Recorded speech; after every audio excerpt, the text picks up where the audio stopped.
इस महीने की शुरुआत में सीरिया की राजधानी दमिश्क में ईरान के दूतावास पर बमबारी के जवाब में ईरान ने शनिवार देर रात सीधे इजरायली क्षेत्र को निशाना बनाते हुए विस्फोटक ड्रोन और मिसाइलों की बौछार शुरू कर दी।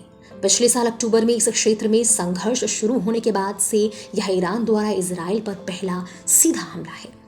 इस हमले के बाद इजरायल के सैन्य प्रवक्ता डैनियल हगारी ने पुष्टि की कि ईरान ने 300 से अधिक ड्रोन सहित दर्जनों मिसाइलें लॉन्च की थी, जिनमें से अधिकांश को इजरायली सीमाओं के बाहर ही नष्ट कर दिया गया था, जिसे इजरायल ने एक महत्वपूर्ण रणनीतिक सफलता बताया है।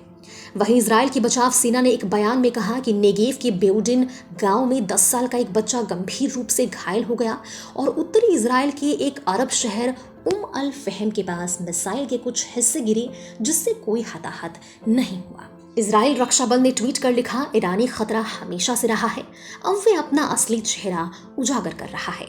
एक कट्टरपंथी और तर्कहीन शासन जो पूरी स्वतंत्र दुनिया को खत्म करना चाहता है।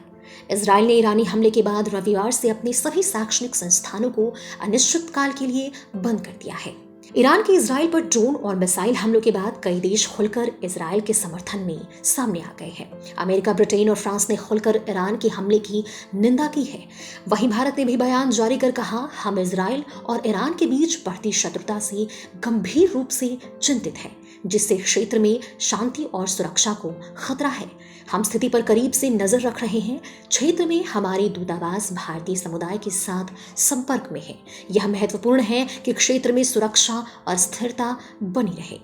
अमेरिकी राष्ट्रपति जो बाइडेन ने भी इस हमले की कड़ी निंदा की और स्थिति पर विचार विमर्श के लिए G7 नेताओं के साथ बैठक की बात कही है। साथ ही संयुक्त राष्ट्र महासचिव एंटोनियो गुटेरेस ने ईरान द्वारा इजरायल पर किए गए हमले के कारण तनाव में बढ़ती गंभीरता की निंदा की और आगाह किया कि न तो क्षेत्र और न ही दुनिया एक और युद्ध बर्दाश्त कर सकती है।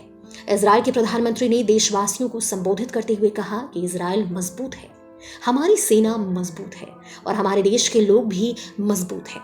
सोशल मीडिया प्लेटफॉर्म एक्स पर वीडियो के जरिए संबोधित करते हुए उन्होंने इसकी निंदा की और कहा कि हम मिलकर इसका सामना करेंगे। ईरान द्वारा इजरायल पर ड्रोन और मिसाइलों से किए गए हमले के बाद दोनों देशों के बीच तनाव बेहद बढ़ गया है।